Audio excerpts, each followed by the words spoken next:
again and welcome back to some climbing news. Got a lot to talk about today. An update on Natalia Grossman's recovery, Bouin's latest hard send, Magnus Mitbo and a surprising revelation about the climbing Olympics, one of the worst finals in recent comp history, and much more. So as always, sit back, relax, enjoy the show, give a like, subscribe if you have not done so.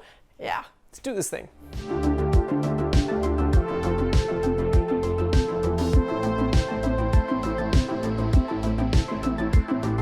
And starting us off with Sam Weir, who just announced his send of Child of Hell, an 8C in San Gotthard Pass, Switzerland, which he freaking sent in 3 goes. Wait, am I reading that right? Good Lord, man. I remember when this dude was posting about having spent, I don't know how much time working Topaz 8C on Reddit back in like 2017. And now he's out there doing the same grade in 3 goes? What has this guy been eating?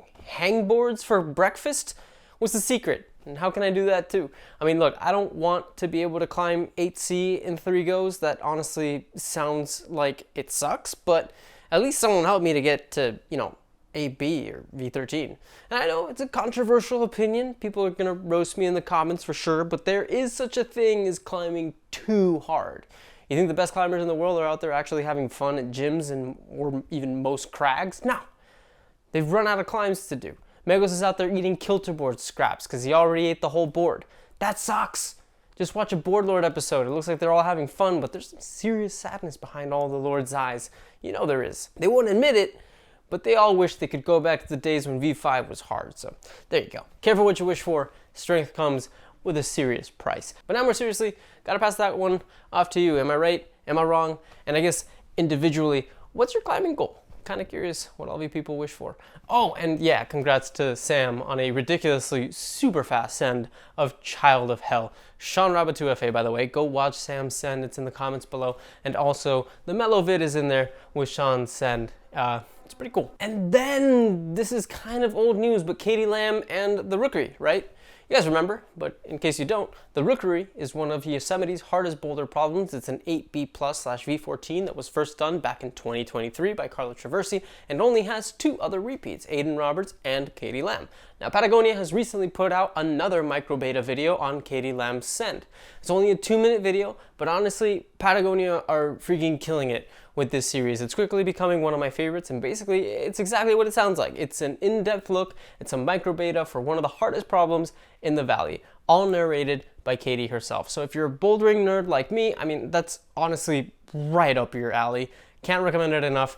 Definitely go check it out. And on to Natalia Grossman, who, as many of you know, has been undergoing some pretty serious rehab for a bad knee injury that happened about 3 months ago. Completely torn ACL and meniscus and a slight MCL sprain. I've seen what an injury like that can look like, and it's pretty gross.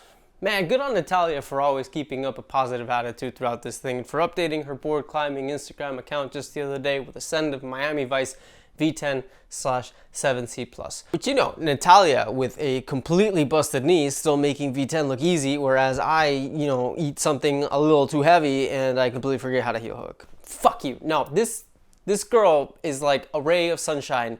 I need to be happy for her, I think. We all should be happy for her. The speed of her recovery is actually absolutely nuts for the injury she's gone through, and the positivity. I mean, I'm sure a lot of it's just Instagram stuff, being highlight reel and all that. She's not gonna post the time she ugly cried at the mirror if that happened. I don't know if that happened, but still, it's a commendable attitude from one of the climbing world's most gifted athletes. So good on her, man. Actually, now that I think about it, she has talked about how hard it's been for her. So honestly, even better. Shows we're human and it's okay to be frustrated, sad, all that stuff. Anyways, great to see Natalia doing her thing. She can jump now, which is cool. She's still doing V10, barely able to jump, which is wild. Cannot wait to see what other hard board climbs she can send with 1 knee that I can't do with 2. Even more excited to see what will happen when she starts competing again. But moving on to a quick little collab between Magnus Mitbo and Alex Magos. And look, big ass gym in Munich. But more importantly, a little sum of info dropped by whoever this guy is, German climbing coach. He's probably super important to the competition world. I'm not a comp guy, okay? I just recently started watching comps. Cut me some slack for a second. This is gonna be like that one time everyone lost their minds when I didn't know who the story people were or are. Why would I know that? Anyways, So a while ago, the Olympics Committee announced that the next Olympics would feature all 3 climbing disciplines separately, meaning speed, bouldering, and lead would all get different medals, meaning that we'd never have to see Ayamori struggle at jumping ever again, because in theory that would mean that lead, boulder, and speed specialists would be able to choose a discipline and stick to it.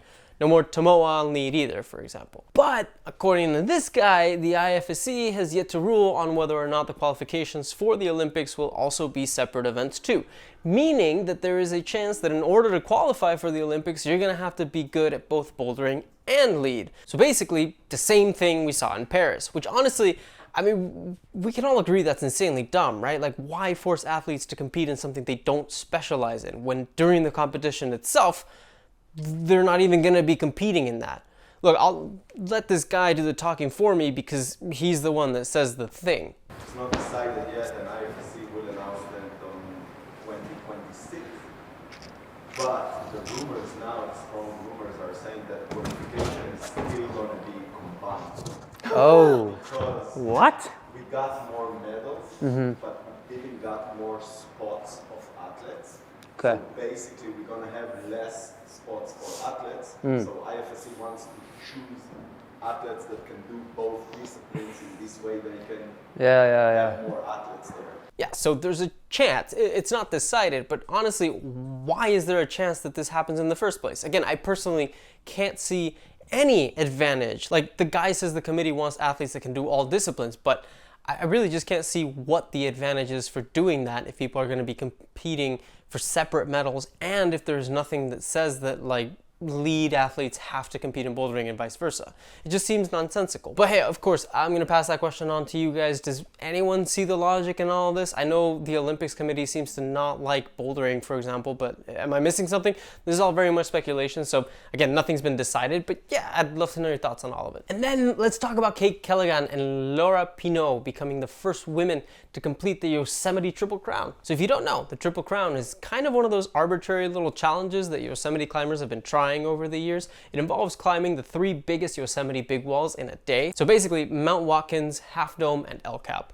We're talking 71 pitches, 7,000 feet of climbing with freaking 18 miles of hiking in between. Let me just convert that to metric because we're not animals, we live in a society. 2,000 meters, literally 2 kilometers of climbing, 29 kilometers of hiking, and 71 pitches. I mean, just hiking 29 kilometers eats up so much time. It's insane. Okay, so Kate Callaghan and Laura Pinault managed to do this thing in 23 hours, 36 minutes, starting at 4 p.m. on June 7th, which means they climbed through the night and most of the following day, which, like, yeah, this isn't the hardest grade in the world. It's also not all free climbing. They ate some stuff, but at the same time, it's insanity, right? Like, do you know how ridiculous it's gotta be to stand on Thank God Ledge on Half Dome when you're freaking sleep deprived? That's Thank God Ledge.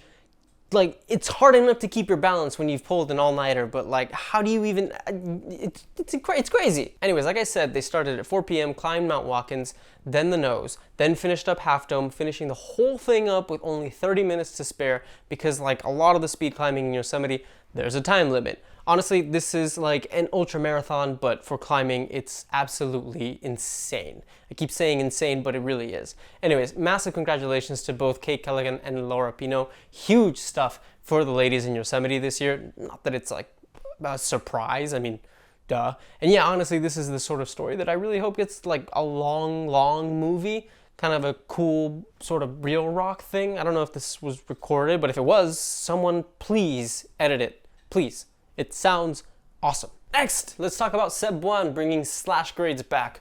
I mean, it's like his favorite thing, right? My guy's indecisive. But okay, so he's FA'd a climb called Vidra la Vida in Hvar, Croatia, which means literally no one is ever going to repeat it. Like, ever. Ever. Kind of a shame, honestly, but, you know, it is what it is. Who goes to Croatia to climb? No one. Anyway, 14th 9B send for Seb Bouin, which is just crazy to me, and yet still 10 9Bs below Andra, which is even more insane. And also, again, for the Americans, 9B is 515B. B and B makes it easy to remember. Easy-ish? Yeah, just conversions. But yeah, honestly, kind of a bummer. This thing is very unlikely to see much love. Seb has said that he thinks it's probably in his top 5 favorite 9Bs ever. It's an extension of a 9A called Vidra, which he apparently did 7 times before he managed to do this thing because he kept falling on the extension. So it's just crazy stuff to be able to do 9A/514D 7 freaking times. Oh, and also to anyone out there saying I've been sleeping on Weir Sends and movie of Wolf Kingdom, here's a link. People happy yet? Jesus. Okay, like no leeway at all. But for real, go watch it. It's an awesome movie. It's 30 minutes of pure climbing goodness from Black Diamond. It's good stuff. And as always, big congratulations to Seb. Really freaking cool to see just how willing he is to explore the far less trafficked crags of the world. I mean, he just put up some crazy hard stuff in China a few months back, so it's cool stuff. And then Mellow Rock Games. Just kind of going to talk about these because honestly, it's a pretty cool idea in my opinion. If anyone doesn't know, it's a contest that Mellow has been hosting that was open to anyone who wanted to send a video of themselves or of other people climbing on rock. What's cool about it is, if you're a climbing media nerd like me, it's a pretty great excuse to get to see a ton of outdoor climbing content. You can go on the Mellow website, watch all the videos. They're putting them out in heats of 4. I'm putting a link down there. There's no need to sign up to anything unless you want to vote, which, by the way, it's kind of cool. Basically, you can go on there, watch all 4 videos, give a vote for your favorite, and yeah, just it's good stuff in general. I'm not super sure if I'm cool to talk about which one I voted for, so I won't, but I'd love to know what you guys think of the contest. Are you into it? Are you not? Let me know in the comments below. And finally, the IFSC Bouldering World Cup was held in Prague over the weekend. This is the 4th out of 6 of these, so we're basically almost done, which is really freaking fast. And it seems that this was not exactly the best finals ever, not only because the men's setting was, let's just say, not the best, but also because the women's final didn't happen at all. So that's a thing, I guess. Let's start with the men. And this was an important comp because it was actually, at least as far as I'm aware, and at least as far as anything and everything I've seen, Adam Ondra's last comp ever. Now, unfortunately, Ondra didn't actually make it to the finals. He ended up coming in at 15th, just underneath Hamish MacArthur, who managed to get 14th, and above Olympian Toby Roberts, who, honestly, I'm not super sure what's going on with him, but he got 20th place. Regardless, huge goodbye and a well-deserved congratulations to Adam Ondra. He's the GOAT of outdoor climbing in my opinion, and a surprisingly good comp climber, at least from back in the day when things weren't all, jumpy. Now, as far as the finals, yeah, this sucked. Look, it's not exactly a secret that I personally am not interested in comp climbing, that I don't do it, and that I think climbing comp-style boulders is an awful experience. I hate them because I'm not good at them. I hate them because I don't think they're fun. I hate them because I don't think they feel anything like climbing outdoors, which is the style of climbing that I personally enjoy. We don't have to agree. It's fine for you to have your own opinions. That's all I'm saying about my own experience climbing these types of boulders at a gym. Now, watching them, yeah, it's tons of fun. Probably more fun to see the best climbers in the world do outrageous moves on like seemingly impossible to read holds than just going up simple crimp ladders. I get it, like I do.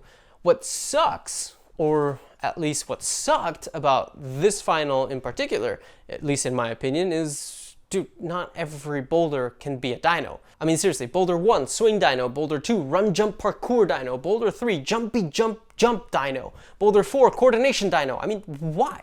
Why not actually test climbers on something different? Why not do what other comps do and set like a techie weird slab? Like, no shade to be thrown at Mehdi Schalk, but like if the dude is a dyno specialist, it's really, really, really all that surprising that he won?